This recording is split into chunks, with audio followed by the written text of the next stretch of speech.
Amén. Vamos a darle a Dios en este momento lo que Él ya tiene. Reconocer que Él es un Dios poderoso, reconocer que Él es un Dios glorioso, como lo hemos estado cantando.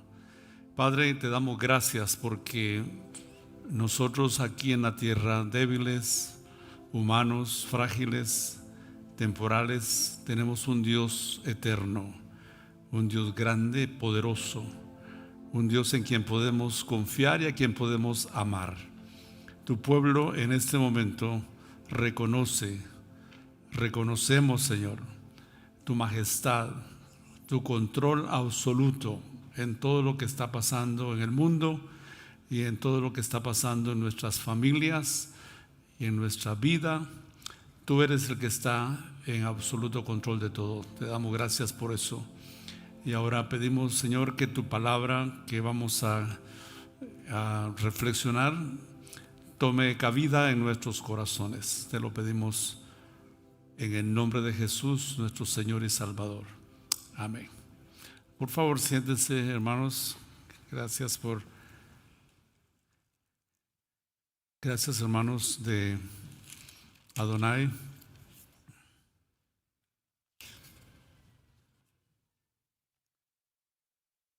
Antes de abrir la palabra del Señor, quiero recordarles que sigamos orando por nuestro hermano Arthur.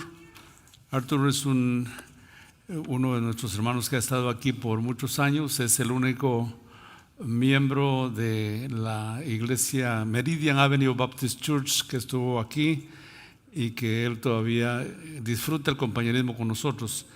Él está más bien en el hospital en este momento. Fue operado esta semana y él después de eso va a ir por unos 30 días a un centro de rehabilitación y después de eso entonces estará en su casa para recibir ayuda de personas que pueden ayudarle en su situación. Pero sigamos orando por él. Yo estuve con él esta semana y planeamos esta tarde estar de nuevo. Él está en el hospital de Integris de Northwest Expressway, el cuarto 977. Así que si usted puede acercarse y saludarlo, usted está bienvenido para él esta tarde. Aquí están dos familiares de él entre nosotros y ellos regresan hoy en la tarde para su lugar en San Diego. Así que les deseamos un feliz y seguro viaje a ellos también. ¿Ok? Sí, ellos están traduciendo ahí en lo que estamos diciendo acá. Muy bien, la semana pasada hablábamos acerca de ese tema, un tema tan intrigante, y es por qué algunos miembros abandonan su iglesia. Y esto tiene multitud de respuestas según sea la persona que se fue. Y algunos que se quedan se animan a especular por qué ya no está con nosotros. Hay diferentes respuestas a esto. Algunos se mueven, como dijimos, a otra iglesia. Algunos se mueven de ciudad, otros se van a otro estado y otros más se van, como dijera una hermanita, al mundo. Es decir, renuncian a su fe en Cristo y regresan a comer las algarrobas del mundo. Es decir, todo eso que no tiene satisfacción permanente en nuestras vidas, ellos regresan. Eso es algo normal en la vida de una iglesia y eso es así. Los seres humanos representamos diferentes terrenos donde la palabra cae y cada uno reaccionamos en diferente forma a lo que la palabra nos dice.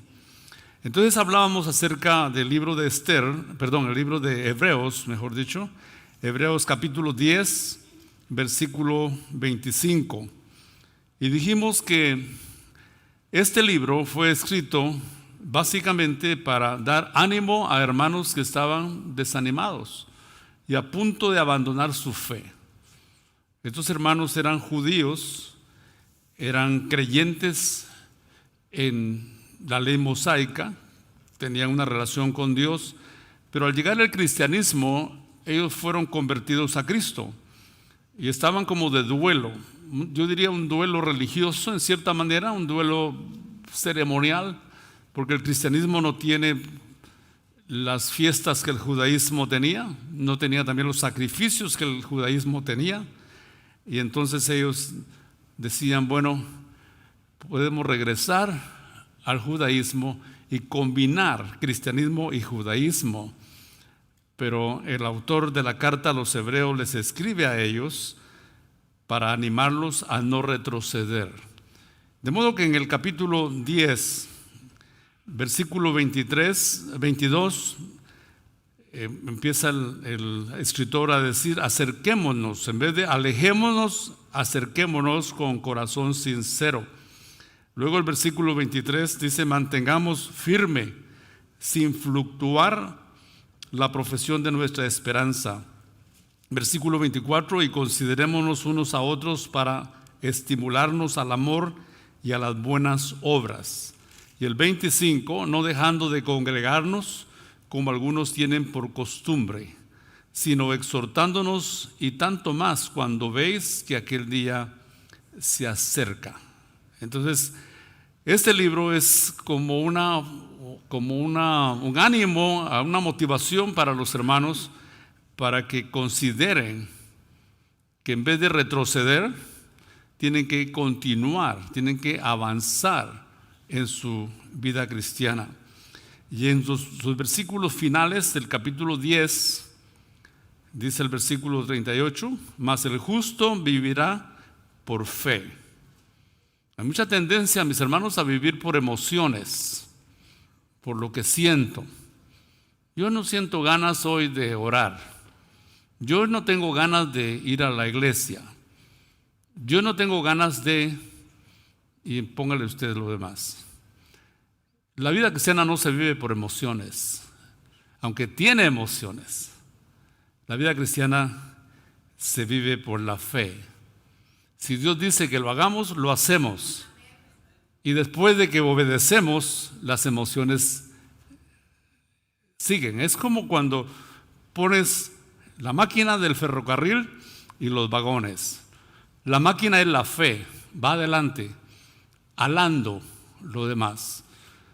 De modo que tenemos que recobrar estas verdades, porque vivir por emociones es como los ascensores, suben y bajan. Ahora sí, mañana no. Entonces, el camino aquí, el justo, usted y yo, que estamos en relación con Dios, vivirá por fe. Y dice, y si retrocediere, escucha eso, si retrocediere, no agradará a mi alma. Yo encontré una persona que iba a decir un hermano, pero en realidad no sé si realmente era, y le digo, ¿qué pasó? Ya no lo veo. Él iba a su iglesia, por supuesto, no aquí, pero... Y dice, sí, ya tengo como 3 años de no ir. Yo antes era, me dijo. Y le dije, no, eso no existe. El que es para siempre. El que es para siempre. Sí. No se puede renunciar a algo que ya tienes. La palabra dice, el que persevere hasta el fin, este será salvo. O sea, la salvación no es algo que te dan tu ticket y ahora te puedes ir a hacer lo que quieras y vivir como quieras. La salvación es un proceso de vida. Es cierto, no se gana, pero se da evidencia de que somos realmente salvos, perseverando, firmes y avanzando, y si caemos, nos levantamos con la ayuda de otros, con la ayuda de Dios, y seguimos adelante. ¿Quiénes de nosotros no hemos sufrido desánimo? Caídas, espiritualmente hablando me refiero, por supuesto, pero Dios es un Dios que restaura, un Dios que nos da no solo 2 oportunidades, sino 3 o 4 o más oportunidades si regresamos en arrepentimiento, porque la palabra dice que el que encubre sus pecados, ¿qué pasa? No prospera, pero el que los confiesa a Dios y se aparta, alcanza la misericordia del Señor. Entonces, en el libro de Hebreos tenemos un libro excelente para aquellos que están pensando, calculando el precio. Dicen, no, yo pensé que al venir a Cristo, pues todo iba a ser color de rosa, no me iba a enfermar, me iban a aumentar el sueldo y todo como una burbuja flotando. Hermanos, la vida cristiana no es fácil, pero tampoco es imposible. La vida cristiana es posible, porque Cristo, que murió en la cruz y resucitó, es nuestro Salvador y Él es nuestra motivación y nuestro poder para seguir adelante. Entonces, en esta carta que el apóstol escribe, o el escritor escribe, presenta 5 advertencias que ya las vimos la semana pasada y no vamos a repetirlas, pero solo quiero recordarlas. La advertencia a no deslizarse de la palabra de Dios. Ahora tome nota que las 5 advertencias están relacionadas con la palabra de Dios. Con la palabra de Dios. Las 5 advertencias están relacionadas con la palabra de Dios, a no deslizarse de la palabra de Dios. ¿Qué significa? Que la palabra de Dios debe ser la base firme sobre la cual debemos estar hoy, mañana y siempre, parados, establecidos en todos los asuntos de la vida, sea de negocio, sea de estudio, sea de familia, sea de matrimonio. La palabra de Dios es nuestra guía, es la que nos dice qué es lo que tenemos que hacer. Y cuando lo hacemos, entonces nuestras vidas empiezan a ser lo que Dios quiere que seamos. También la otra advertencia es a no dudar de la palabra de Dios. Dice la palabra ahí en capítulo 3, si oyereis hoy su voz, no endurezcáis vuestro corazón. La otra advertencia es a no desoír la palabra de Dios, es decir, estar atentos. Y eso tiene que ver no solo cuando leemos la palabra, sino cuando la escuchamos. Es muy fácil estar aquí, mis hermanos, y estar distraídos. Aquí ahorita mismo veo personas distraídas, haciendo menos que escuchar la palabra. Porque la actitud, cuando escuchamos la palabra de Dios, debemos de poner nuestra mente y corazón, nuestra atención de estos oídos de la cabeza y el oído del corazón. Porque la palabra de Dios merece ser escuchada con reverencia y con atención. Entonces el reto aquí es a no desoír la palabra, porque los seres humanos nos distraemos fácilmente, un ruido por aquí, otro por allá, una persona, y ya lo empezamos a seguir y sacamos nuestra mente de lo que estamos escuchando. La otra advertencia es a no desafiar la palabra de Dios, es decir, habiendo entendido la palabra, la desafiamos. Sí, Dios dice esto. Claro que sí, pero usted no se da cuenta que tal cosa. Eso pasó con un esposo a quien le leímos el pasaje que dice: maridos, amad a vuestras mujeres y no seáis ásperos con ellas. Así dice la palabra. Esa no es cosa mía, dice la palabra eso. Y me dice: ay, eso está difícil, está muy difícil, pastor. Y bueno, entonces le busqué otro texto, ¿verdad? Y un texto que dice que amaos los unos a los otros como yo os he amado. Dice, también ese texto está difícil, amar a mi esposa así como usted lo dice, porque esta mujer es insoportable. Curiosamente, las esposas algunas veces llegan a ser insoportables porque el esposo, lo voy a decir claramente, la echó a perder. Porque nosotros somos los artífices, los esposos, de qué clase de esposa tenemos. Tu esposa, mi hermano, es la que refleja quién eres tú. Tu identidad, tu perfil se refleja en tu esposa, en su apariencia, en su salud emocional, física, espiritual. Eres tú esposo, el que está llamado a velar por ella. ¿Por qué? Efesios capítulo 5 dice que el esposo debe sustentar y cuidar a su esposa. Ya sabemos que hay un movimiento feminista que dice, no, necesitamos los machos, abajo los machos. No estamos hablando de machos, estamos hablando de esposos, de hombres. Entonces este señor dijo, no, yo no puedo amar así a mi esposa.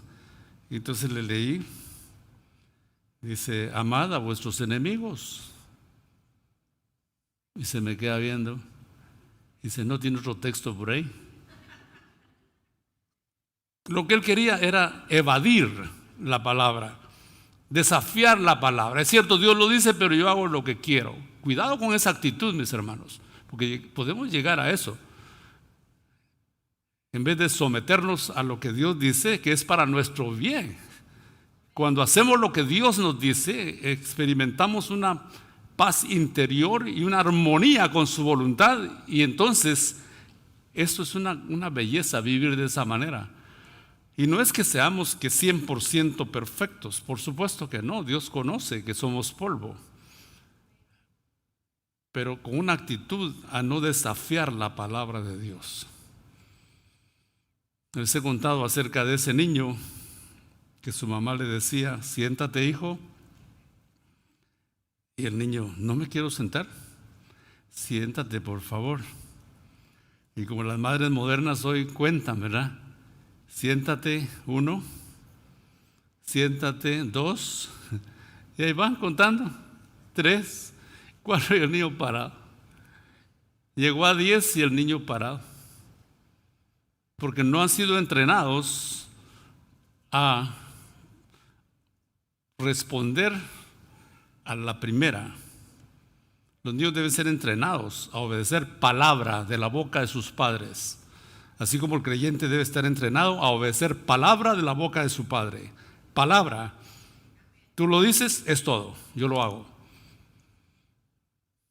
Pues ahí estaba la señora.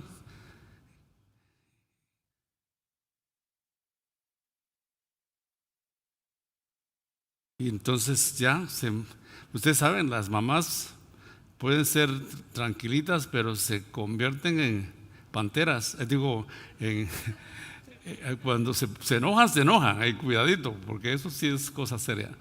Y vino y lo tomó de los hombros y lo sentó. ¿Qué te sientes? Te digo. Y él dijo, sí, por fuera estoy sentado, pero por dentro estoy parado.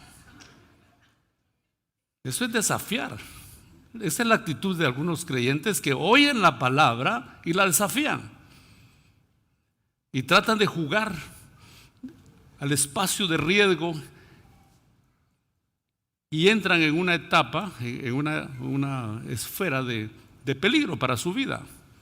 Juegan con el pecado, por ejemplo.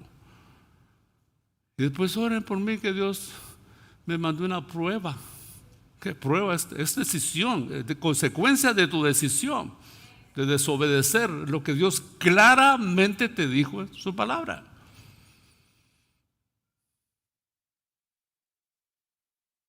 La otra advertencia y la final es a no desechar la palabra, o sea, no despreciar la palabra. Entonces, hermanos, yo les animo a que tomemos en serio la palabra de Dios. Dios ha hablado y no ha hablado por gusto. Aquí en este libro está. Me temo que si levantamos una encuesta en este momento, algunos de nosotros no hemos ni siquiera abierto la palabra de Dios durante toda la semana. Y por eso explica la condición de tu vida. Eso explica la debilidad de tu vida, de tu fe. Hermanos, la palabra del Señor es para leerla, entender qué dice Dios. No se pretende que entendamos todo, porque a veces se requiere que se explique la palabra, pero cosas tan sencillas que son captadas hasta por la mente de un niño. Entonces aquí están las 5 advertencias para los miembros que quieren abandonar su fe, y remata entonces el versículo 39 del capítulo 10 diciendo: pero nosotros no somos de los que retroceden para perdición. Note que retroceder es para perdición. No, la salvación no está en la iglesia, la salvación está en Cristo. Pero si retrocedes y renuncias a Cristo, no tienes nada.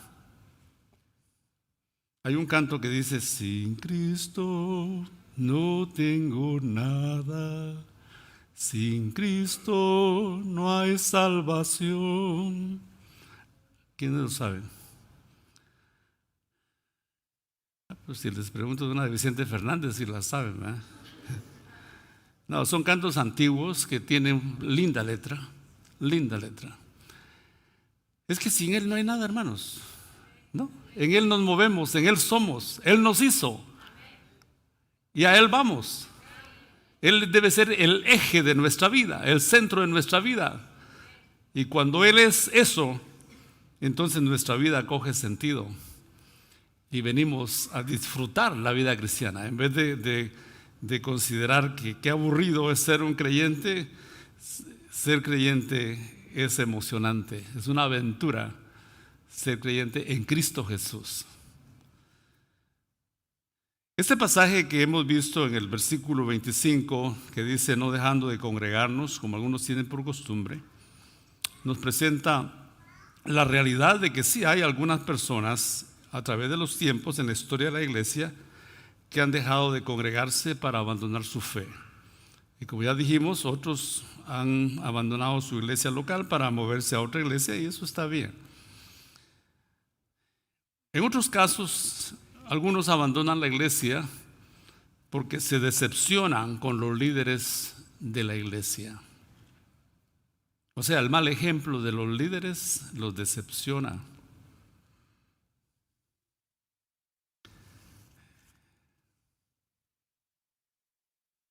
Es casi imposible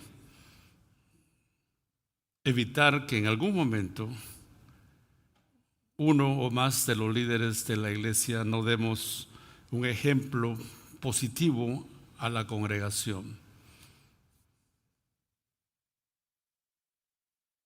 Y entonces da lugar a la decepción. Y decimos: yo me voy para tal lugar, me voy a otro lado. Pero vamos a ver la palabra de Dios ahora para que nos diga qué podemos hacer en ese caso. Vamos conmigo, por favor, hermanos, a Romanos capítulo 14. Romanos capítulo 14.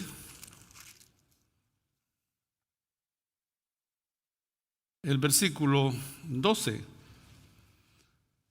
De manera que cada uno de nosotros dará a Dios cuenta de sí.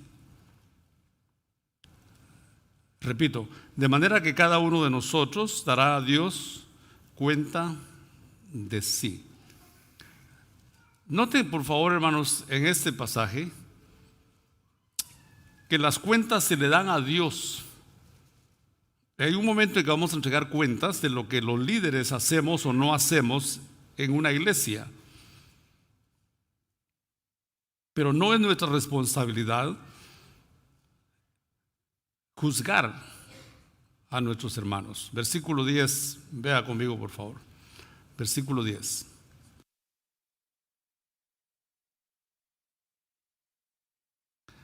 Pero tú, ¿por qué juzgas a tu hermano? O tú también, ¿por qué menosprecias a tu hermano? Porque todos compareceremos ante el tribunal de Cristo. Versículo 13, así que ya no nos juzguemos más los unos a los otros, sino más bien decidir no poner tropiezo u ocasión de caer al hermano. Sí, los líderes somos responsables de dar buen ejemplo a la congregación. Pero si un líder falla, eso no es excusa, mi hermano, para que tú des marcha atrás en tu fe y pongas en riesgo tu vida, tu entrega al Señor.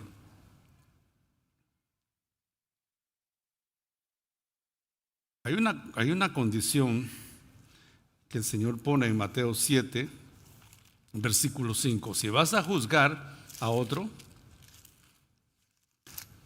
está bien, te dice el Señor te dice lo que Él quiere que tú hagas primero.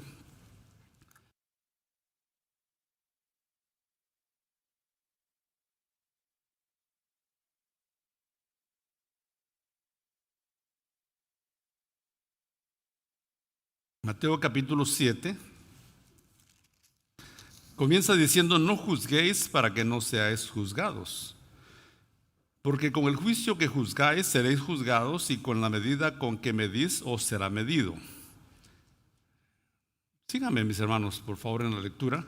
¿Y por qué miras la paja que está en el ojo de tu hermano y no echas de ver la viga que está en tu propio ojo? ¿O cómo dirás a tu hermano: déjame sacar la paja de tu ojo y he aquí la viga en el ojo tuyo? Note cómo remata el Señor esta enseñanza en una forma directa y radical. Hipócrita, saca primero la viga de tu propio ojo y entonces verás bien para sacar la paja del ojo de tu hermano. O sea, la condición para juzgar a los demás es limpiar primero nuestra propia vida, mirar nuestros propios defectos. Cuando Juan viene y me habla mal de Pedro, lo que me dice mal de Pedro, me dice más mal de Juan que de Pedro. ¿Me siguen, hermanos? Cuando hablamos de alguien, lo que estás diciendo dice más mal de ti, que estás hablando de un ausente, que de la persona que está ausente. Es injusto, es inmoral y no es cristiano hablar de los ausentes, hablar mal. Si queremos bendecirlos, está bien. Digamos lo que yo les digo en broma a ustedes acerca de los tacos al pastor, ¿verdad? Que realmente son tacos al pastor. Pero hay hermanos que comen tacos al pastor. ¿Te fijaste que el pastor ahora que ya se va, como que está predicando más largo? ¿Qué tal si le compramos un reloj? ¿Por qué no me lo vienes a decir a mí? Y así, face to face. Yo no te voy a decir, estoy hablando de un caso hipotético, eso no ha pasado, solamente estoy diciendo lo inútil que es hablar a espaldas de otro. No es correcto, no es moral y no es cristiano. El Señor Jesús nos dijo en Mateo 18, versículo 15, avancen conmigo por favor. Esta es la hora de escuchar la palabra y de ver si es efectivamente lo que el pastor dice es así. Mateo 18, versículo 15, por tanto, si tu hermano peca contra ti, ¿qué dice? Ve y súbelo en las páginas sociales. Ve y se lo cuentas a fulano y a sutano y a mengano. Este pasaje dice: ve y repréndele estando tú y él solos. ¿Cuántas personas hay ahí? 2 nada más. Por eso han venido personas a través de mi ministerio a pedirme que yo participe, porque ellos no se atreven. Es que, pastor, si usted está presente, sí se va a poder arreglar el asunto. Y yo les digo: yo no quepo ahí. Vaya usted primero, y cuando vaya, y si no lo escucha usted, entonces viene y yo puedo ir con usted. Pero el primer paso no lo voy a dar con usted. ¿Por qué? Porque el pasaje dice: si tu hermano peca contra ti, ve y repréndele, estando tú y él solos. Si te oyere, has ganado a tu hermano. Ahí va entonces el segundo paso. Mas si no te oyere, toma aún contigo a 1 o a 2, para que en boca de 2 o 3 testigos conste toda palabra. Y si no lo oyere a ellos, dilo a la iglesia. Y si no lo oyere a la iglesia, tenle por un inconverso, un pagano. Pero el primer paso hay que darlo, hermanos. Y es sumamente incómodo para algunos hacer esto. Si no lo quieres hacer, la siguiente opción, que no es la más recomendable, es ponernos un zipper. Ya. Y no regar nuestra amargura, no regar nuestra murmuración, no regar lo negativo del hermano o de la hermana, de la familia, con los demás.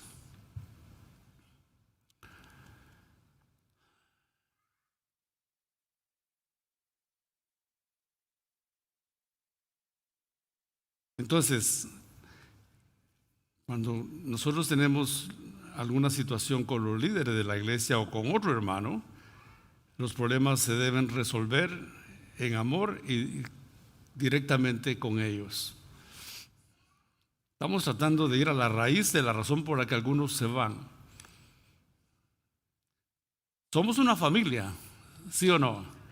Sí somos una familia. Unos guapos, otros feitos, pero todos somos familia en Cristo. Entonces, tenemos que tratarnos como familia y querernos como familia y acercarnos unos a otros si nos han fallado o si hemos fallado, tomar la iniciativa de pedir disculpas, pedir perdón cuando somos conscientes de que hemos fallado a nuestros hermanos. Termino con esto ahora. Hay personas que abandonan la iglesia porque se ocupan demasiado en el ministerio, se llenan de mucho trabajo y se desgastan, se debilitan. Para ellos, Efesios capítulo 2, versículo 10, es un texto que le pone balance, que le pone equilibrio a esta situación. Efesios capítulo 2, versículo 10 dice de la siguiente manera, hablando de los que hemos sido salvos, dice el versículo 10, porque somos hechura suya, creados en Cristo Jesús para buenas obras, las cuales Dios preparó de antemano para que anduviésemos en ellas. Aprende a decir que no, mi hermano. Si no te queda tiempo para tu familia, para ti, dile que no. Gracias, hermano, por esta invitación, pero no.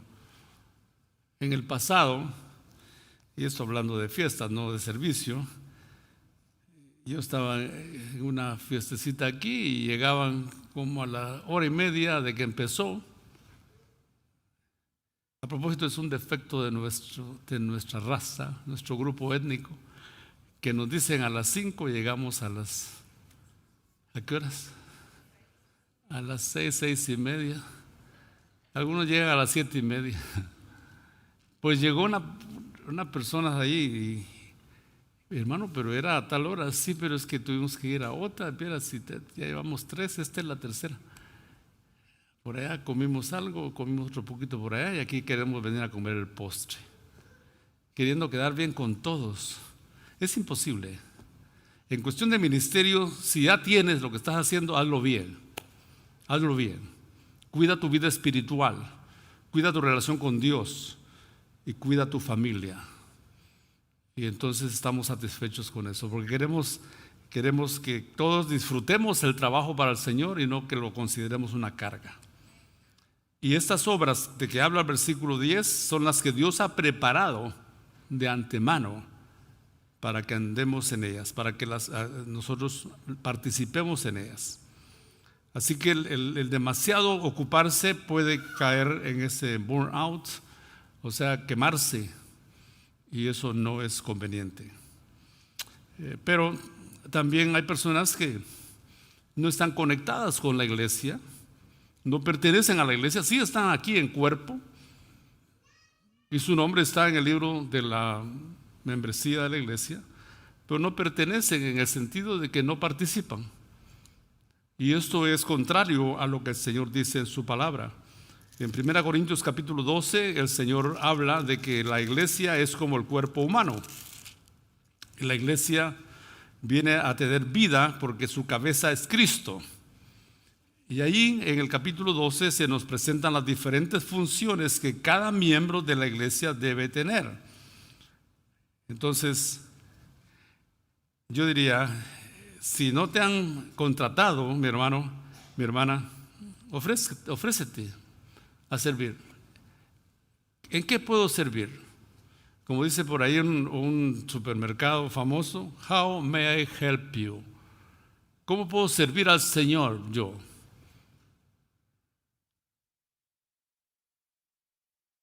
Para los líderes que están presentes y tienen ministerios, hay un pasaje final que quiero mencionar, Mateo 20, versículos 6 y 7. Mateo 20, versículos 6 y 7.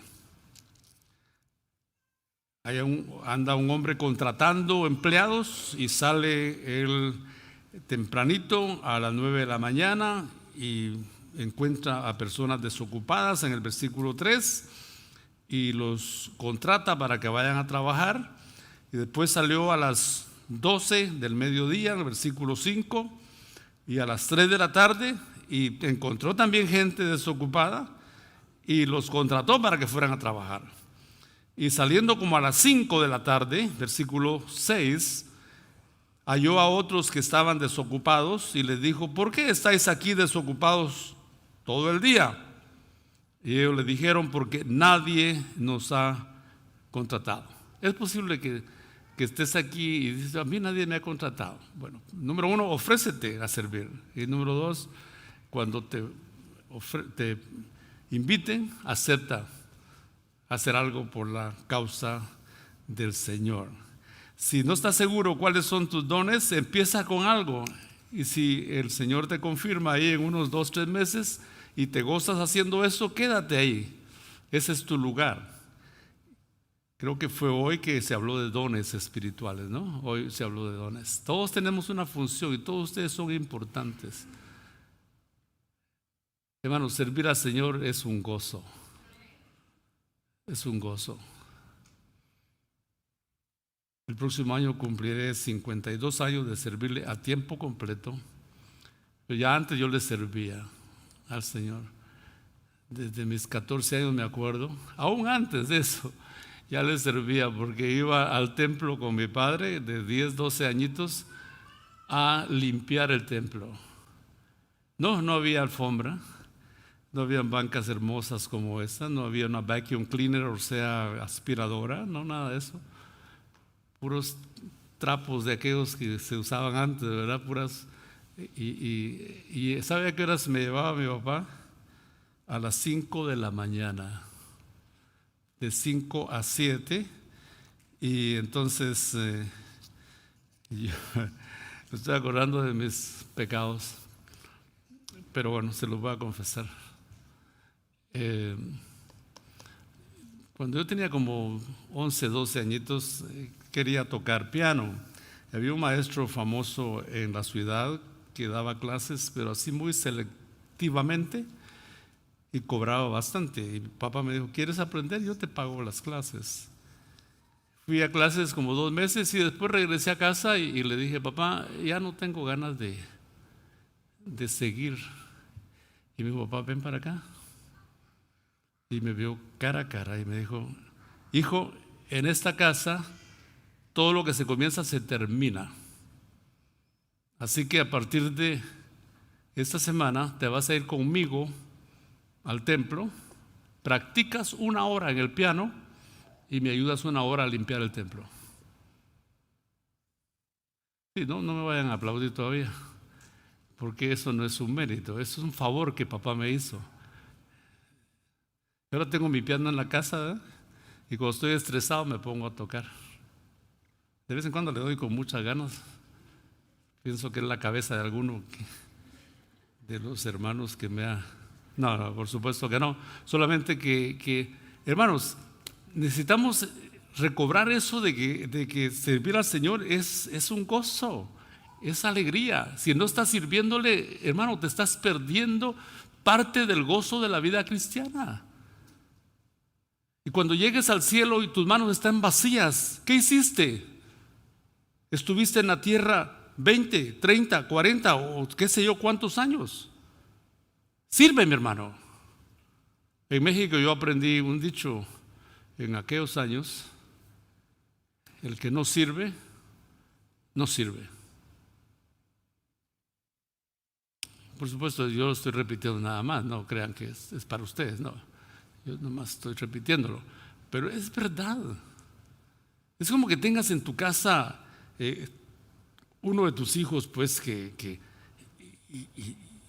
y en la familia él no hace nada, deja sus trastos ahí en la mesa y se va con su celular para el cuarto, y abres el cuarto y parece zona de desastre. Y no hace nada. No, es que yo no le pongo a él a hacer cosas porque, no, pobrecito, él tiene mucho que estudiar, me dijo una mamá. Ay, por favor, le dije. Encima de que estudia, debe trabajar en algo en la casa.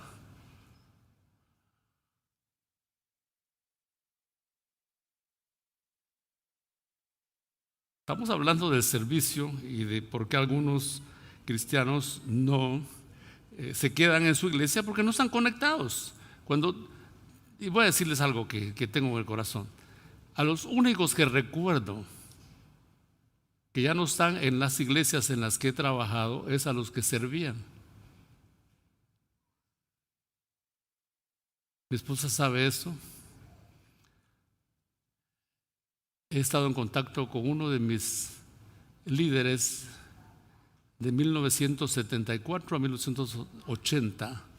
Él está en Australia y lo recuerdo como un hombre que sirvió al Señor, pero los demás ni me acuerdo.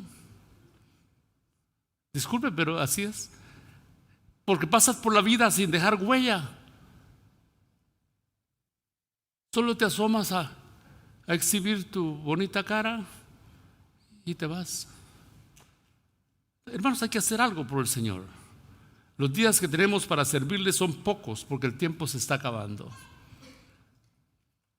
Yo espero que esto sea un ánimo, un estímulo, y si lo quiere tomar como un regaño, está bien, es un regaño para servirle al Señor. Vale la pena servir al Señor, porque dice que nuestro trabajo en el Señor no es en vano, o sea, no es inútil.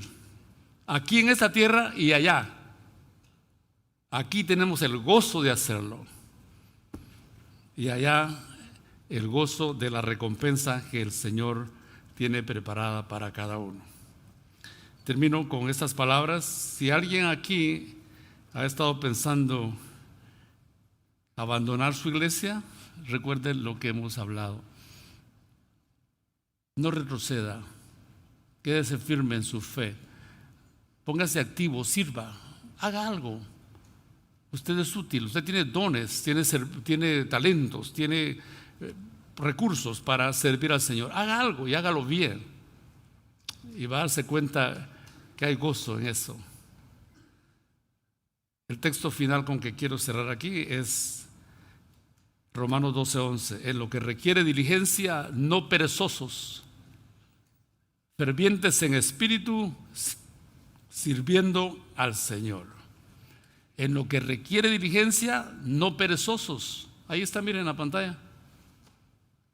En lo que requiere diligencia, no perezosos, fervientes en espíritu, sirviendo ¿a quién? Al Señor.